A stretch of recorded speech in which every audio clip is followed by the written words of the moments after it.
On today's show, I talk with Cole Morgan, founder of Snap Mobile and former quarterback for Washington State University. Cole shares that sometimes burnout is the best thing that can happen to an entrepreneur and the benefit of a team-oriented culture in a business. Cole believes in working your tail off, but being smart about it, which comes from the relentlessness he learned as an athlete. I'm Julie B., and you're playing the game of leadership. Hey there, I'm Julie B., and this is the Game of Leadership. On this show, I interview athletes who have become entrepreneurs and business leaders about how their experience as an athlete has elevated their leadership in their companies. Today, I'm really excited to welcome Cole Morgan to the show. Cole is the founder and CEO of Snap Mobile. As CEO, Cole has won the EY Entrepreneur of the Year Pacific Northwest Award in 2018. And along with that, he made the Deloitte Technology prestigious Fast 500 list. Now, before his career as an entrepreneur, Cole played quarterback for Washington State University. So I'm really looking forward to this conversation because I know we're going to learn a lot about the game of leadership. Cole, welcome to the show. Thank you for being here, and thanks for spending some time with me today. Julie, thanks for having me. So, Cole, why don't you give us an overview of what Snap Mobile is and what role you play in the business? Yeah, I am the chief botherer, meaning I bother everyone that I work with. No, I'm the CEO of the company. We're an administrative software for our main customer is high school, but we work in we work in the collegiate space as well as in the youth space. Our mission as a business is to relieve as many of the tasks that our administrators and coaches have, both on the athletics and activity side, so that they can spend more time doing what they love, which is spend time with their kids. So we help them with, their rostering, their scheduling. It's all delivered through a mobile app and a single sign-on experience. The thing that we're probably most known for and where the company has grown the most is our Raise product, which is a group-based crowdfunding tool. To date, we've given back about $850 million to high schools, colleges, and youth organizations. Yes, well, I can definitely now understand and see why you were on those very prestigious lists, because that is so needed. I played sports in high school, and it was always, even in the 90s, it was a hot mess with scheduling and all of that. So definitely need that support for sure. The thesis is that the people that we trust to teach and coach and mentor our kids are overburdened and undersupported. And so, I feel as though we can build a company that supports them in a way that allows them to give, if we can remove some of the tasks, some of the tediousness from what they do today, then they can spend more time with our kids. Yeah. And I think that makes, frankly, the world a better place. Yeah, absolutely. So, Cole, what is your favorite part of being a business owner and entrepreneur? I think it's a couple things. Selfishly, it's the fact that I get to work on the things that I dream about every day. This thing that I care so much about, I get to wake up and work on, which I'm really, really lucky to do that.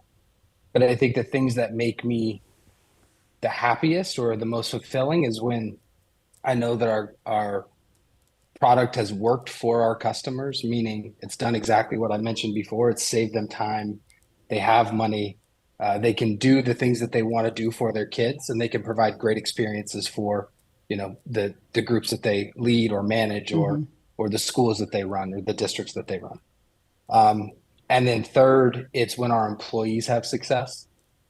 It's when our employees are able to buy their first home, take that first big trip, support their new family, because we're a relatively young company. And so a lot of these firsts are happening because of the team that we've built. These people are able to have, financial success, and that feels really, really good. Yeah. What has been your so far in business? What do you feel like's been the biggest win for your company thus far? the biggest win for the company thus far. I mean, a couple years ago, we gave back $1 million in a single day to schools. Wow. Um, that was really cool because when I started the company, I thought we would give back $1 million in a year. Um, and so, I remember telling my mom that when I was driving to our office, I was like, "Mom, we're going to get back $1 million a year." And she was like, "Honey, I think you need to aim bigger, dream bigger. Yeah. That's not enough." Um, but $1 million, it's an incredible amount of Yeah. money. But to do that in a day, and then we did that over consecutive days, Yeah. that was probably like for me a real culminating event of what I hoped and dreamed of Yeah. for the business. It was you realizing your vision, at least part of the Yeah. vision. Yeah, that's an Well, and amazing. it's gone so much further. It's so much bigger than Yeah. what I thought it could have been, and now I see because I'm a little bit more experienced. I'm Yeah. like, oh, we're small compared to what we could be now, right? So it's the Yeah. way the whole thing changes. It's that visionary dilemma. Like once you hit like one threshold, you're already what's next, what's next, what's next, and it's that whole Yeah. you're always, Simon Sinek, I think, nailed it when he talked about it's an infinite game. There's Hmm. always another level that you're trying to reach. So you're always playing the game, basically. I think when you realize that, and people who are former athletes tend to understand that there's always something they can improve on. That it's never the game never ends when you're running a business. I think that's a really I'm just curious what your mom said when you called her and told her we gave away 1 million in one day, Mom. She cried. Yeah, yeah, She's cried. She didn't say much. She was crying. I that's so told her I thought it amazing. was going to happen, Yeah. but I did specifically call her on that day because I remember the very clear conversation I had with her when I was driving to our office because Mm-hmm. I had just bought a house at the time, Mm, and she was like, you can't pay your mortgage yeah. if that's all you're going to do. And I was like, oh God, I didn't do that math because I was so thinking about what $1 million would mean to our coaches and our kids. Mm-hmm. I wasn't thinking about, my life in any way. Mm-hmm. So Mm. anyway. So Cole, kind of on the flip side of that, what are some of the lessons, or what do you think? Let me rephrase that. What do you think is the biggest mistake you've made thus far that if you could change it, you would change it? I didn't make tough decisions as fast as I should have made them. Like things that I knew were true Mm-hmm. about people and Mm. products, and this doesn't have to do with the customers at all. This has to Yeah. do with me, Mm-hmm. being a first-time founder Mm-hmm. CEO. The stuff I knew that was true, I knew in the back of my mind. I knew when I went to sleep. All the stuff that you convince yourself you can either like because maybe it's from that athletic background. You think, "Oh, I can grind my way out of this," or Mm-hmm. like the truth is the truth is the truth. Mm-hmm. You can't really avoid it and you can't really change it. And I Mm-hmm. thought maybe through sheer force of will or coaxing or Mm-hmm. coaching or time, things might change. And so Mm-hmm. I didn't make tough decisions as fast as I should have early Yeah. on. That's really the biggest one. And a question that I often ask is obviously being a high achiever, high performer, helps. I think a lot of people who go from an athletic career that have gotten to where you were in your career and become business owners, they have a lot of success because they have that drive, that high, achievement drive. But do you think that what you just described, that kind of grinded out mentality, do you think that is a hindrance of being a high achiever sometimes as a business owner? Yeah, Yeah. totally. I think there's a few things. If you're one, you could be a victim of your own success, which is like, I got the company at this point, Mm-hmm. therefore, by doing it this way, therefore I can keep doing this the same way, Mm-hmm. and I will continue to achieve results. It's like, Mm-hmm. what got you here won't get you there, kind of Mm-hmm. thing. Like that is a clear, like that's is that a book? Do you have It's that book? literally a Yeah, book. I was just gonna pull it. I'm trying to. Yeah, no, yeah. I literally just talked about this on another podcast. What got you? Oh, you did? It's Okay. it's yeah. What you're talking about is Yeah, in this book. yeah, yeah. So I Yeah, think it's that. yeah. It's that plus like I'm used to, and I think we all are, Mm-hmm. assuming the people listening to this podcast, Mm-hmm. uh, used to just putting our nose back to the grindstone and making it work. And it's like I'm definitely not a fan of the work smarter, not harder. Mm, I'm a fan of the work your tail off and be smart about it at the same time. yeah. Um, so I think I was probably and I didn't want to. I think the other thing, if I'm being honest, I wanted to be liked. Yeah, Yeah. I didn't want to make hard decisions, Yeah. or especially personally painful ones, like Hmm. things like that. So Yeah. I was young. I'm still relatively young. I'm 37. Yeah. So I have a ton more growing to do Hmm. and a ton of learning. Hmm. Um, yeah, but I think probably just my nature of what got me to where I was, or where we have been, so far was probably slowing me down from making some of the tough decisions. But I learned, I Yeah. figured it out. Hey, this is Julie B, and thanks for watching the Game of Leadership. I'm here with Cole Morgan, and we are just talking about being high achievers and all of the lessons that, Cole has learned along his business ownership journey thus far. And Cole, one thing I wanted to ask you about, because it's something I'm really passionate about. Have you ever experienced burnout as a business owner? Yes, all the time. Um, Talk to me a little bit yeah, about that, because one of the things I think that I hear what you said about the grind it out, like work your tail off, but be smart about it. I prescribe to that same mentality as well. And I think that's part of what gets us into burnout. But if you have if you have like a specific story about burnout or just some general thoughts about it, if you would be open to sharing that, I'd appreciate it. so Yeah. I mean, all those things happened to me just because I was probably doing way too much, Mm, traveling too much, working too hard, way too stressed out, not hmm. sleeping, trying to be everything to everybody, and being, you know, only How good at just working hard, really. Yeah, no, I get it. But how did you turn that around? Did you just like become aware of it and Getting sick was the best thing that ever happened to me wow. because it it helped me face the reality of my situation, and that's if you do die, how are you living? How are you living right Mm, now? How would you, in what state would you leave the company because of the decisions that you've made? Like if you're not around to cover up, to cover up the gaps yeah. in the business in certain places, what happens to this thing that you care about that serves these people that you care about, that employs these people you care about? Mm-hmm. It probably fails. Mm-hmm. So I was Yeah. smacked with the reality of like make some tough decisions and change your lifestyle, right? Mm, mm-hmm. So it helped me with a few things. I would say what I'm way better at today is when I say yes to something, I have really clear conviction on when I say yes to it. Yeah.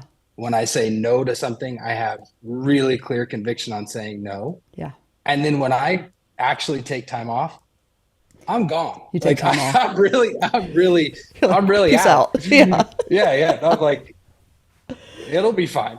Yeah. I'll Yeah. come back. So that I truly I take time. I figured out what works for me too. I think Mm-hmm. I've always had a really um, strong, self-talk. Mm-hmm. And that was definitely a football thing. Like, Mm-hmm. you gotta be able to be honest with yourself. Um, and so I'm incredibly harsh with myself. Mm-hmm. But one of the things that I learned was like, okay, one of the things that's really good for me that I can do, there's two things. I can Mm-hmm. exercise, Mm-hmm. that gets me out of it, and I can go for a drive. And Nice. candidly, sometimes the drive is like across the country type of drive. Mm-hmm. So last summer I drove across the country in 3 days and didn't even turn the radio on. Like it Wow. was just me and my thoughts, Wow. um, and my dog. Yeah. But Your dog yeah, was stuff probably like that. having the thoughts for you, and yeah, no, I'm like, that actually sounds really nice to me, because sometimes you just need that. You need that different physical space, different energy, different, and just Hmm. like having nothing on your calendar other than driving across the country. Yeah, you Yeah, need that because type of space. your hands are busy, you're focused Mm-hmm. on something else, and for Yeah. me, I get to start to thinking about whatever I need to think about, who I need to call, who I haven't been in touch with, Yeah. what I need to think about with work, all that stuff. Yeah. So, Cole, you mentioned football, and I one question I have for you is, what parallels have you experienced and seen between the discipline of being an athlete and the discipline of being a business leader, a successful business leader? Are there any skills that kind of, go along with both that you think help someone be successful? I, for me personally, the coaches that I had growing up, and I think it's one of the reasons that, I'm so passionate about who we serve is in my high school football coach is the one that gave me the loan to start this company. So, Wow. uh, like I listen to coaches, I learn from coaches, I love them, and I think what I learned growing up is almost all directly applicable to the way that I run the company. So, like, how hard are you studying? Um, how hard are you studying your Yeah. opponent? Yeah. How hard are you studying yourself? How well are you communicating with your teammates? Um, are you leading by example? Like, if your teammates are behaving poorly, how are you behaving? Um, Preparation, practice, um, there is no substitute for those two things. I think there are many, so, what are the objectives when you play quarterback? Move the ball down the field, score points, right? You don't have to win every play though. You got to win the game. Yeah. Um, and I think understanding how that's applicable to what you do as a business owner, for me specifically, for what I do as the CEO of Snap today is we don't try to win everything all the time. We're trying to win the game. So like, how are we building our product and engineering team? If our product and engineering team is our offensive and defensive line, I mean, those are the two most critical places that you win Yes. a football game is, Yeah. you win up front. Yeah. It's Line of that's why scrimmage. the SEC is so amazing is because they Yeah. have the best offensive and defensive lines. But I think it's about, you know, I was playing against one of my high school friends when I was in college, and I was watching film, and he showed up in the A gap on this one blitz when these teams went to empty. Every single time they blitzed him in the A gap, they put him in the A gap, they put him in the A gap. And towards the end of the year on the film, he was stunting to the C gap. So if you're a football dork, you know what I'm talking about. He was twisting to the C gap and they were running a little game. Well, typically what you would do is if you saw that blitz up the middle, we ran a lot of quarterback draw when we got into empty. I played quarterback.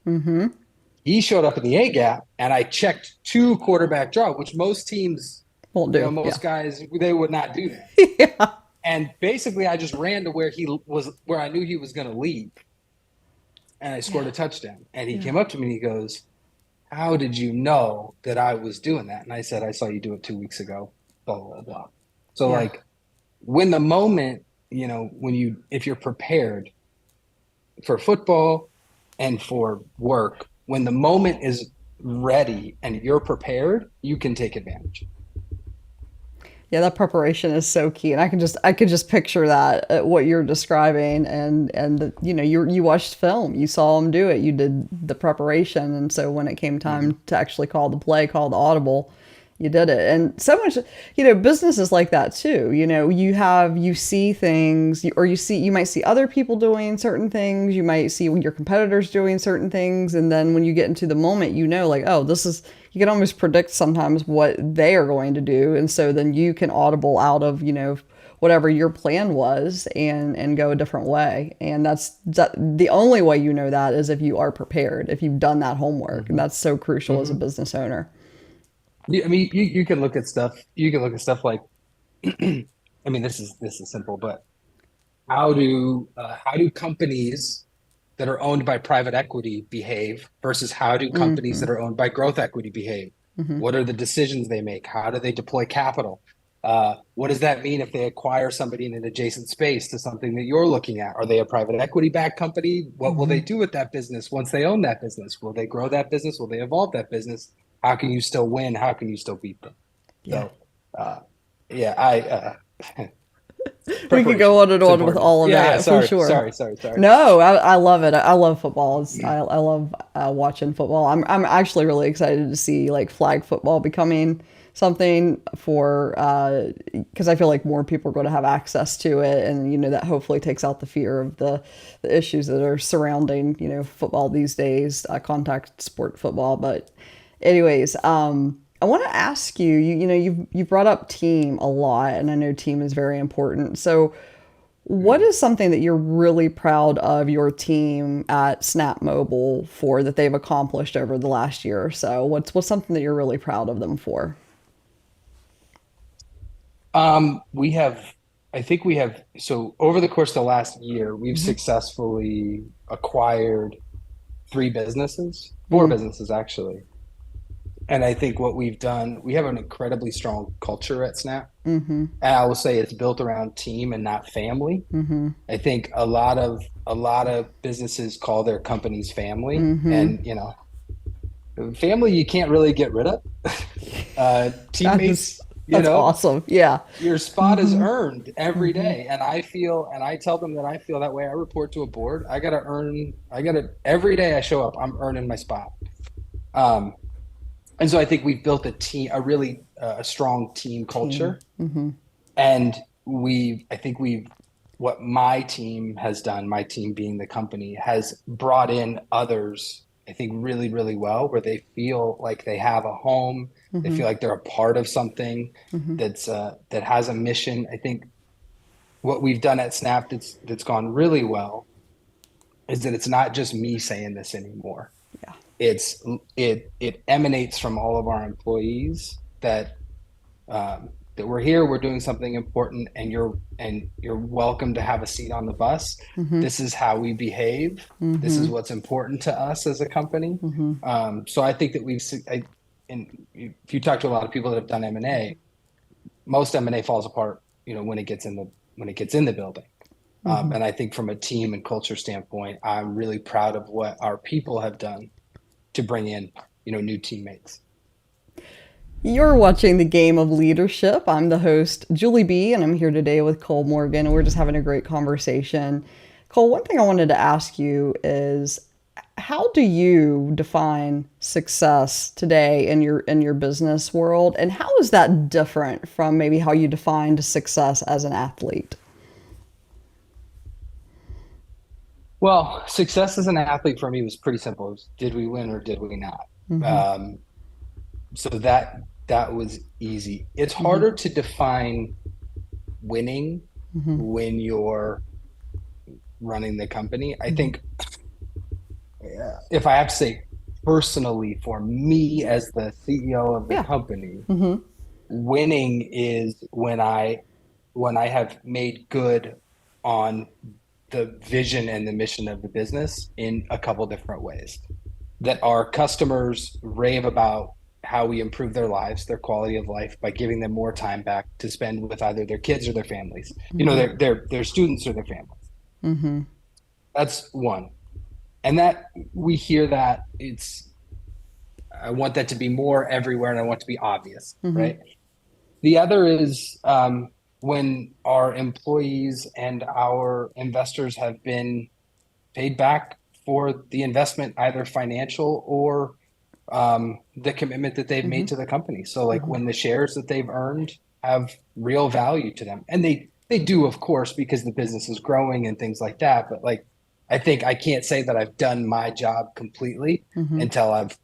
until I've fulfilled my commitments to my employees and my investor group. What legacy do you hope to leave? That people knew that I cared about them, and that our customers knew that we did everything in their best interest. That's a pretty good legacy. Cole, I have so enjoyed this conversation. And as we're coming to the end of it here, I always ask this question to athletes. What leadership skill or trait did you really pick up as an athlete that you think has contributed the most to your business success? Uh, Probably relentlessness and preparation. Can you say more about that? Sure. Yeah, it's simple. I mean, it is simple. Um, It's so simple but not easy kind of thing. yeah, if you're so a friend of mine who's no longer with us, his name's Trevor Moad. He said this: if your goals are your goals, then your actions prove your commitment to your goals. Meaning, if you really want to win a state championship, if you really want to be a Division I football player, if you really want to lose weight, if you Mm-hmm. really want to have your company do X, Y, Z, then if that is your stated goal, then everything you do every day is a reflection of how important that goal is to you. And so uh, for me, it's just it's fulfilling the mission of providing an incredible experience to our employees and for our customers to be and the same incredible experience to our customers. It's did I work on that every day? I learned that from sport, the relentless commitment to your goals, and what you need to do every day to be ready to go achieve those goals on a daily basis. It's not um, it's not fast though, especially as the company gets bigger. The today my commitment, I can prepare for weeks on end for just a great 1 hour conversation, Mm-hmm. which only moves the ball down the field by a yard. But Yeah. those yards are getting harder and harder to pick up. Yeah. And so just sticking with it, even as like the goalpost moves a bit in terms of your personal gratification. And so Yeah. that relentlessness was something I learned through sport. So important. Well, Cole, I have so enjoyed this conversation today. I just want to thank you again for taking the time to be on this show. And I know our audience is just going to pick up so many valuable tidbits here. Yeah, just thanks for being here. This has been a great conversation. Thank you very much for having me. And that is it for this episode, but stay tuned because I'll be back soon with more conversations and leadership lessons from athletes who have become entrepreneurs. I'm Julie B, and thank you for playing the game of leadership.